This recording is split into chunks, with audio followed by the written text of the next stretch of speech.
What's up, you guys? I'm sitting here in this mirror. Let me turn it back around. And I'm just sitting here thinking, like, you know, because they purposely, when we wear these holy pants, you know how, like, come on, go on. I'm trying to talk. Going out there. So y'all know how they be trying to, like, because of a lot of stuff that I'm learning that I'm gonna have to expose to you guys.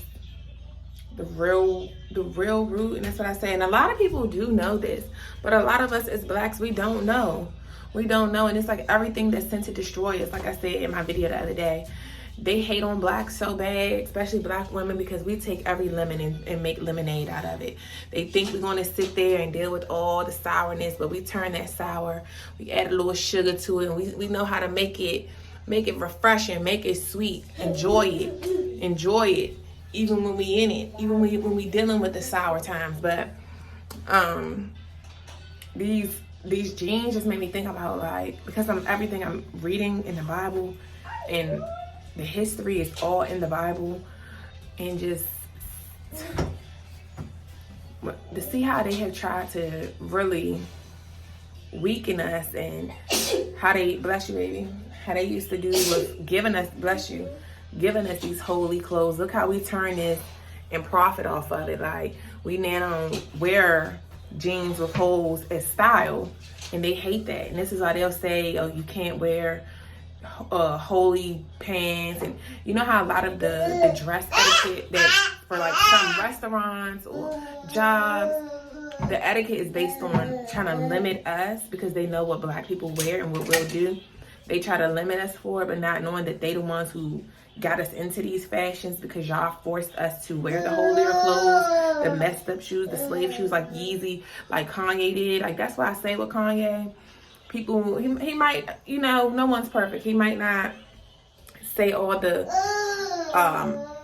right things that society, that tickles society's ears, but he onto something. That's why he had his brand. And I'm like, why do people want to wear those clothes? Because he's embracing it. He's making billions of dollars off of what was sent to destroy us, off of a thing that at one point was supposed to have us looking like the oddballs out and making fun of us for having to wear the holy clothes, to wear them boat shoes. Now we wear their style, and they hate that. They hate that we embrace that. Everything that they sent to destroy us. They hate that we now have turned them lemons into lemonade, and now we walk around and those are our fashions. And they want us to hate our fashions when y'all didn't put this stuff onto us. Y'all did this to us. So I'm just sitting here thinking about that, y'all. And out of everything I'm discovering, like I said, we the Israelites. We the Israelites. They the Philistines. They the Philistines. And if you know, you know. And if you don't know, that's what God sent me here for. To teach the real. This is why he needed me to get in that Bible, bruh. And I'm just like, like, this wisdom that God has given me. This wisdom that he has given me, this gift. Look, that ladybug right here on this wall. This ladybug been in his lamp. And she had went away. It went away. It was here a couple days ago. But look, as soon as I'm doing this video, here she come crawl. She just crawled out the light in the bathroom. This little light up here. She was in that thing. At first I was like, what is that in there? I was like, I hope it ain't no roach in there. Like, but it's the ladybug. And I looked at the meaning of it. It's the gift giver or something like. Let me look it up again right quick. All right, so I'm sitting down at my handy dandy pre-church here now. And I told y'all, well, I don't know if y'all gonna see that video about me cutting my hair, because I shaved my hair off bald. I shaved my hair off. So, you know, right now I got me a little wig. It's a bang. It's a cute little bang wig. But I don't really feel like combing it and having it all in my face right now. So let's throw the cap on. Let's throw the cap on. You know? But let me read the little ladybug meaning is. And it's just so interesting. Okay, so this is what I had seen the other day when I had looked it up when I first seen the ladybugs. The other day, the first day where I really, like, over this past like month or so, I've really been connecting. I've been connecting more in my spirituality and understanding the Bible more, and how, like, bless you, how we literally like are living the Bible. And if we really want true direction in life, you need to really read your Bible. Like, I can't believe the Bible is the one thing that, like, I used to question if it was even real. And a lot of people, obviously, we don't read it for understanding, more so than just reading it because I feel like a lot of people just go to it for motivation when they're feeling down or something. And because it has certain parts in there, you know, like in the back of my Bible, it has like the different words and stuff like courage, justice, and protection, all of those type of things. So when you feeling going through these certain things in your life and you just need some reassurance, then people go to the Bible just to read that little scripture. They read that little part just to give them some motivation, give them some encouragement, make them feel easy. But truthfully, if you want to solve that problem in your life, the answer to that is in the Bible. Like, it's literally like your guidebook. This is why they have taken it, altered it. It even talks about that. It even talks about who stole it and altered it, how long they had our Bible, the Ark of the Covenant. It tells everything. And it's like people not getting this. And that's why I wanted to read this part, because when I saw this the other day, I was, come on, Aubrey, man. I was like, it had said something about the gift. Let me see. There you go. Okay, this is what I had saw. It said that the ladybug, it said, what does a ladybug mean from God? The ladybug is a bringer of gifts. It brings oil to Jesus, wine to Mary, and bread to God the Father. It is in particular the bringer of good things to humans, clothes and pots and jewels. These gifts are usually in gold. Thus also the name Goldie Bird for the ladybugs in parts of England. Like, as I'm just learning, you guys, and it's so funny, the bringer of gifts. That's what I was really getting to, because it said that it's the bringer of gifts. And I saw 2 of them the other day. And it's just, you know, and the other meanings that they say on here, that it means that good luck, fortune, and all of that is on the way. And I know that. And you know how I've been telling y'all, like, our situation or whatever. And of course I want my material things back. I do want my materials back. But the spiritual gift, like, I had to get my spiritual gifts first. And like, these gifts, I feel like on top of the world with the gifts that God has given me, I feel like I know how to truly beat the game of life. I've always said that life is a game, because it is. It literally is a game. From the moment you're born into this world to the day you die, you don't know when you're going to die. You don't know when you're going to be born. But until you have your exit date, you got to figure it out. You got to figure out how to maneuver through this thing and win the game, not get defeated by it. And I've truly learned how to master the game. Like, it's so many parts to it, so many things that you got to learn just to win this thing, to truly have peace. Not even just winning materially, because people equate winning to just material success. But material successfully people, if they don't have their spiritual gifts, they're not operating in them. They don't have their true pure soul. They just sold their soul off, or then let Satan borrow their soul. When they do that, that's what makes them want to be having that much money and still kill themselves, still get drugged out. Because you just sold your soul to the devil. You just signed a deal to the devil for material gain. But like God said, you can't serve two masters. You got to either serve God or serve mammon, which is money, the devil. Only thing the devil going to bring you, he's going to make you do mean, wicked things to get the money. God, you're going to operate in your gifts. You're going to serve the kingdom. You got to serve first, then you get the money. With Satan, he give advancements like they do in the music industry. Let me give you this advancement. Like your bankers do, your creditors. They're the devil. They give you these advancements up front. Now you got to work hard to make sure you can pay them back. You signed a deal, you in debt to them. This will cause a lot of us to be out here stressing and stuff because we got to pay this mortgage. We got to pay rent. We got to pay this and that. So we're willing to do any and everything for money because we have these responsibilities. We're willing to do any and everything, even if it goes outside of God's laws for us. We're like, I don't care. I got to eat. My family got to eat. I got to do this because we don't really have true faith in God. And I was like that too until now. And then it's like, I don't really care about nothing. I've always had a free spirit and didn't care. That's why I was so impulsive. And now I see why everything had to happen for me, the good and the bad. Why I've always been that person that I was. I don't care about this job. I don't care about this relationship. I don't care about these things.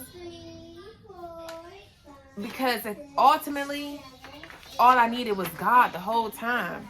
I didn't need to be codependent on having a man. I didn't need to be codependent on trying to yearn for a love from my parents that they just would not and cannot and are incapable of giving me. I didn't have to work these jobs and keep doing all these different hustles to make money and all of this stuff just so I can feed my kids, just so I can put clothes on their back, just so I can keep the rent paid in our house. Because even when I can't do none of that, if I fall sick and I can't do that stuff, this is why I was so big at that point. I was like, okay, anything can happen. I could fall sick. That's why I was like, okay. After everything I started to do, I was like, okay, now I got to figure out how to make money from home. Because at first I was doing all these hustles, going, driving, doing these little, different little gigs and stuff. And I'm like, okay, I got to figure out how to make money from the house. Because what if something happens to me? What if something happens where I got to stay home with my kids, which end up happening? And I'm like, I got to figure out how to make money from the house now. I got to be able to make money with having my children, because what if something happens in the world, schools closed, like everything happened for the pandemic. The pandemic really shifted my mind. It really set me down. It really helped me.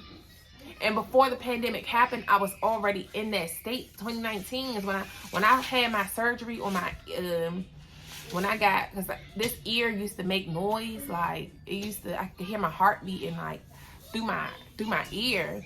So when I got surgery done on this, I set out of work. During that time, I was out of work for like a month, or like 3 weeks.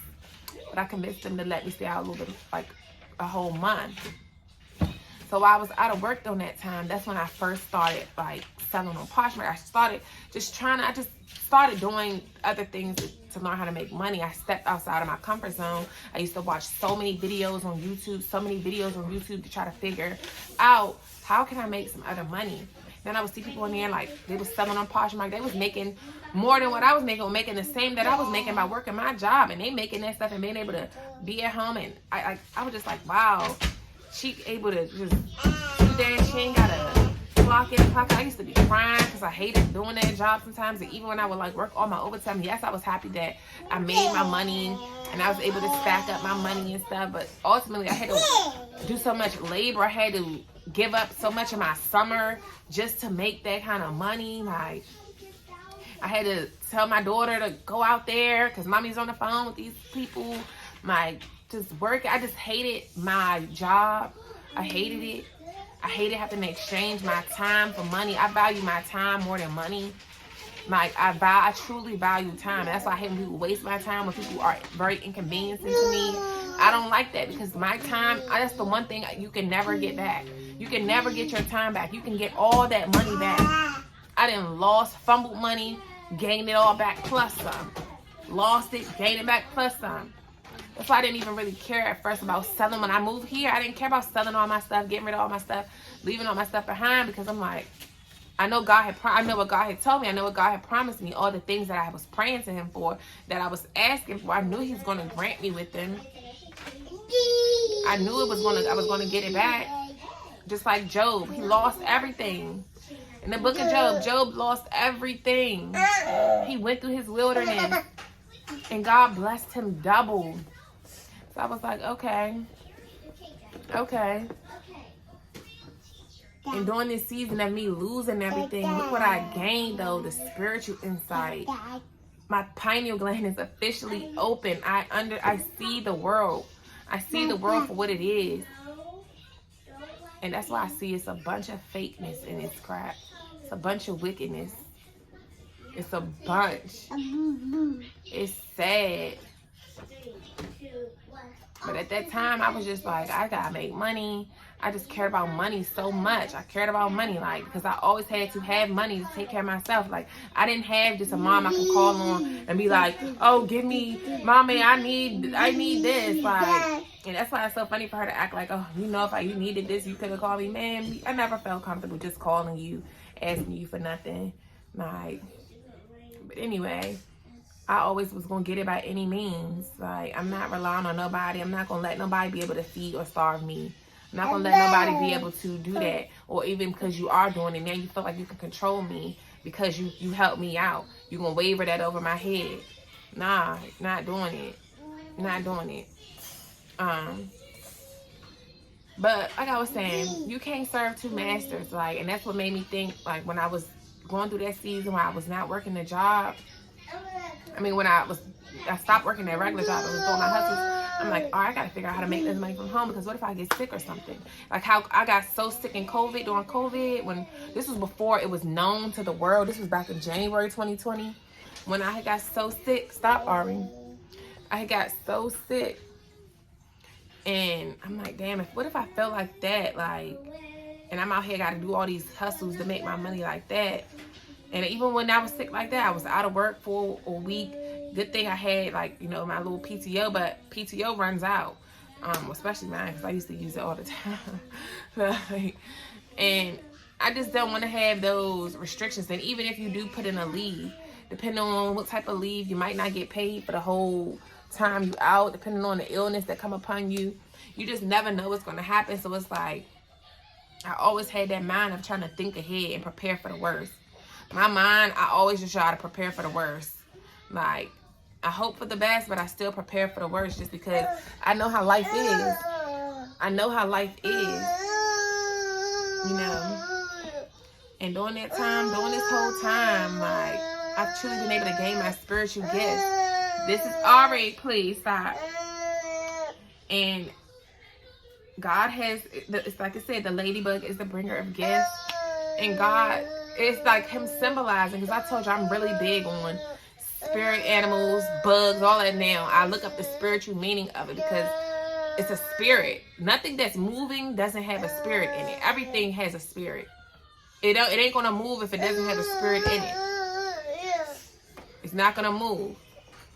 So anything that moves, any living creature, if it's moving, it's a spirit. That's why I'm so big on the birds and everything.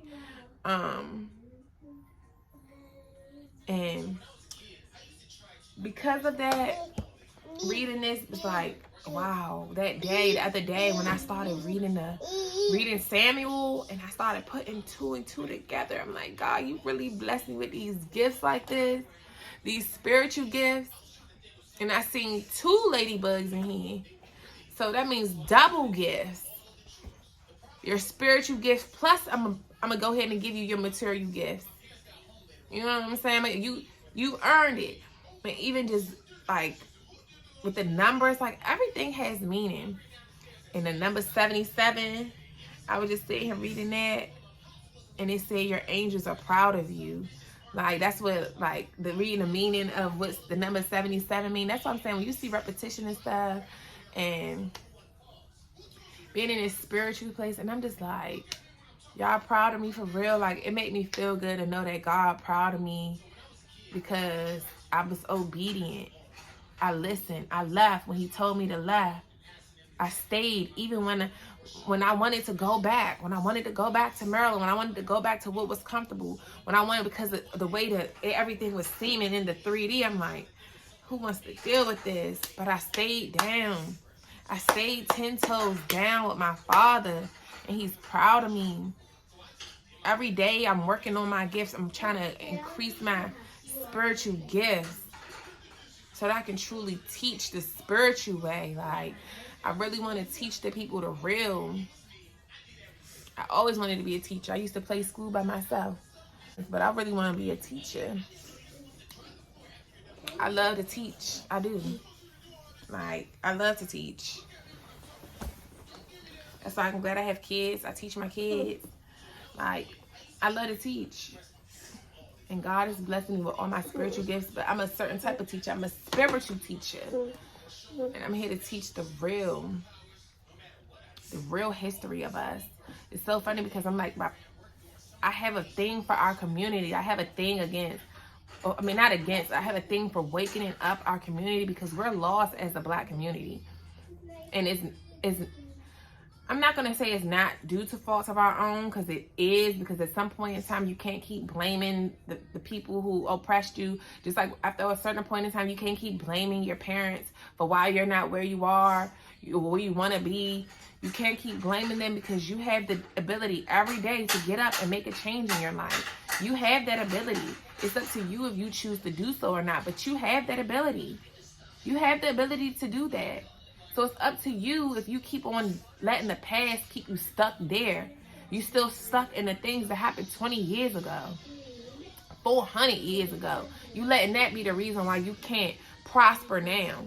I just changed my YouTube name from Survivor to Thriver because that's really what I am. I'm a survivor and turned thriver. All the stuff that was sent to destroy me, I'm using that same very thing as a stepping stool to get me to my next level. All of that stuff, everything. That's why the enemy's so mad. He can't F with me. You can't F with me. Because you know I'm using anything, every single thing he sends to destroy me, I'm going to capitalize off of it. I'm going to capitalize off of it. You try to embarrass me, you wanted to silence me, now I'm going to expose you. I'm going to capitalize off of it. Everything sent to destroy me, I'm going to turn my pain into profit. Every single thing. I'm not going to just be a survivor because you're the victim. You survived that situation. I'm going to turn that into true purpose and help reach the masses. You know, so it's just how God has connected everything, like, and how he has sent reassurance through the whole journey. Because like I was saying in one video, I don't even know if I don't think I posted that one, but in July when I was thinking about just flying back to Maryland, I was on my last $1,000. I'm like, I'm gonna just fly back to Maryland because after this money is up, then what? Like, then what am I gonna do? This is before I really trusted in God like I do. Like, now I don't care, like, about, I just don't care. I don't stress my anxiety. I don't have anxiety for real no more. God has truly healed my anxiety because I don't have to worry about what's going to happen tomorrow. I don't have to be so worried about mapping everything out. I be wanting, that's that controlling nature that I had, where I just want to plan for everything because I feel like I have to control this and I have to plan for that and plan for that. Getting so much anxiety, smoking my lungs away because I used to have really bad anxiety. And now, like, that I have surrendered to God, I don't have those worries. Like, I don't really worry about that stuff. I focus on today. I still care about my future, and I still, plan. Everything I do today is to help with my future goals that I have for myself. But ultimately, I don't care about, I'm not trying to plan everything, and I'm just going with the flow. I'm going with God's flow. I've submitted to him. I'm going with his flow. Every day, I'm going to just do what he tell me to do every day. As long as I do that, I'll slow and steady wins the race. I'll get to the finish line. He's going to keep guiding me there. Every day, he's guiding me. So I just can't believe my mom said that day. Mom, God don't speak back often, but when he do speak, He definitely comes through. Child, please. That's because why God speaks to me every day. That's because I speak to him every day. I don't just speak to him on 1 day out the week, 3 days out the week, or 1 day out the year when shit going bad for me and I feel like I'm at a complete meltdown and I'm officially losing. I don't just talk to him during those times. I talk to him through the good, through the bad, through the ugly. Everything gets talked about. I talk to him about the minute things, about the big things. I communicate with him. And when you communicate with him, he's going to communicate back with you. When you wishy-washy with him, when you iffy with him, he's going to be a little wishy-washy with you. He's going to make you sit there and just suffer. And he ain't going to talk back to you. He ain't going to give you no signs. But me, every day, and look how he'll do. Look how he'll do. He just like the ladybug, the bringer of gifts. And I was just saying, I was like, wow. That same day, I was like, wow, God, me. I was like, you chose me? Me? He's like, yeah, you, girl. Yeah, you. The spiritual gifts that he has given me, I just can't believe he chose me. And that's the representation of the ladybugs, the bringer of gifts. The bringer of gifts. My spiritual gifts. Right. And then I'm gonna get my material gifts. Like, I just feel like when you work for your true purpose, it's like, that's why I'm here to tell people, you gotta work for purpose. Don't just be out here just doing anything just to make money because you think, oh, I gotta pay this, I gotta do this, the kids need that. I'm a living, walking testament to God will provide for you. Even if you in the most toxic situation, go. Don't be worried about packing up all your things. Just go. If God's telling you to just go, go. That voice, everybody hears voices. I'm never gonna forget that dude walked up to me at the gas station that day. He was like, you know how you hear voices sometimes? I was like, no, because I don't hear voices. I don't hear voices. But I do hear voices. Like, everybody hears voices. That's because you got God and the devil. God be telling you to do one thing. The devil be trying to counter God. Anything that God and your spirit, your gut, they're one. That's why the God is within you. The God is that water in you, because God is water. So what are we made up of? 60-70% water. God lives in you. But if you let the devil get into you, if you let the devil enter you, being weak and vulnerable, desperate, and the devil get to enter you, he taints that water in you. Like Flint, Michigan, they water got tainted. Like they doing to the water in a lot of places. Then they putting stuff in the water to taint the water. If you let the devil get into you and taint you, he'll convince you to do the things that go against your gut feeling. They go against that. He'll do that. He'll try to get you to go against God because that's his number one thing to do, is to go against God. That's what the devil thrives on. Like, he hates God so much. He hates on God for his power so much. He is so envious. That's where all this stuff stems from. All of these wicked things of the world, that's the things the enemy has done to God. But he know he can't beat him. He know he can't beat him. So now he tries to mirror him and act like him and convince and act like the sheep and wolves clothing. He tries to really he's a counterfeit. He wants to be just like him. He has no true identity. You want to be just like God, and you want to purposely go against God. Everything that's God's way, just even reading the Bible, everything that God told for us to do, the devil sends us to do the complete opposite of what God wants for us to do. He tries to convey you and convince you to do the things that's the complete opposite of what God wants you to do. That's what the negative voices is. You know God don't want you out here trying to be suicidal, killing yourself. You know God wouldn't want you doing that. If something voice is telling you, jump off that bridge. Come on, don't do that. If something's telling you to do bad things, that's not God telling you to do that. That's the devil convincing you to do that. That's the devil convincing you to do that. Because the devil want to see you fail for real. He want to see you fail.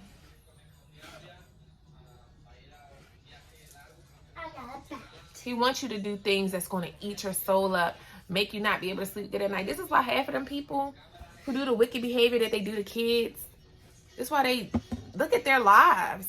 Look at how they feel. They barely can freaking sleep at night without getting drunk, drinking themselves to sleep, pill popping themselves to sleep.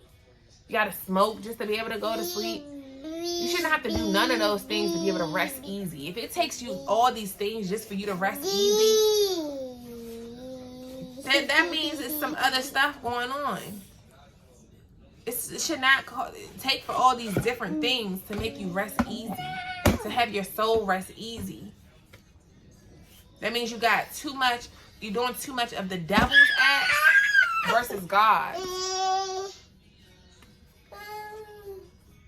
You know, we're going to be without sin, but you got to just know, like, you got to know. Just like the devil the other day tried to get me to break that damn lady window.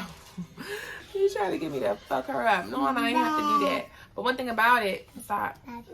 One thing about it, because God got these people. God got your enemies.